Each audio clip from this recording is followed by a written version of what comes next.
Rafael Nadal always cuts a formidable figure on court, and the former world #1 will be desperate to repeat the success he enjoyed 12 months ago. But he'll be well aware of the significant threat Andy Murray poses to his chances of defending his title when the two face off in Melbourne. Normally, Nadal wouldn't lose any sleep coming up against a right-hander, given his game usually matches up very well against even the best of them. Generally speaking, lefties have a huge advantage given the fact that their natural serve, which is hit with slice, is much harder to return aggressively given the ball's always moving further and further out of a right-hander's comfort zone. And look how often Nadal used this tactic in last year's final against Federer. Amazingly, he hit 87% of his serves throughout the match to Federer's backhand. However, Murray's backhand's one of his best shots, so he doesn't mind the ball being hit consistently to that particular wing. And it's a similar story from the back of the court. Most lefties will hit the majority of their forehands to a right-hander's backhand, which is exactly what Nadal did here last year against Federer. And it works well, because it's a high percentage play given the ball's being hit over the low part of the net and into acres of court. But if opponents use similar tactics against Murray, it allows him to use his best shot most of the time in order to dictate play.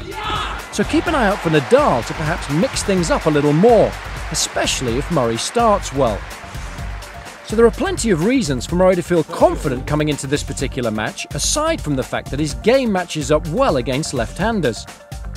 His victory over the Spaniard in the semi-finals of the US Open in 2008 was an excellent example of controlled aggression throughout. And it's surely a great time to play Nadal. He hasn't won a tournament for almost 9 months, and he's nowhere near as dominant or as confident as he was this time last year. And given they'll be playing in the evening, Murray won't have to worry about the heat either, which is always a consideration if you're a redhead from Scotland. Now let's take a look at the key areas in which Murray needs to excel. Firstly, he needs to serve extremely well. When he beat Nadal at Flushing Meadows, he did just that. On that day, he hit 21 aces, winning 78% of the points when his first serve went in, and only dropped serve once in the whole match.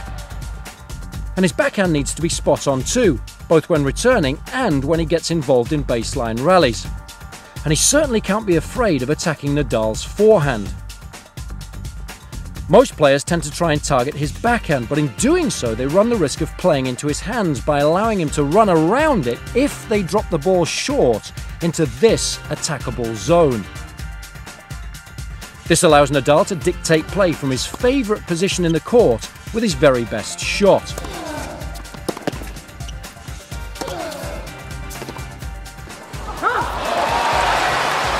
Instead, players like Del Potro, Djokovic and Davydenko have all enjoyed recent success against Nadal by attacking his forehand.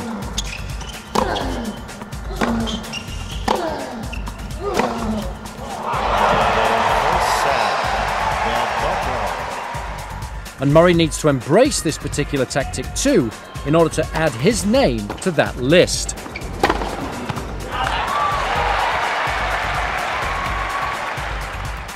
Finally, Murray can't afford to get too passive if he gets within sight of the finish line. He was heavily criticised last year for playing too defensively when he was beaten in the Grand Slams, including his loss to Verdasco in Melbourne in the 4th round.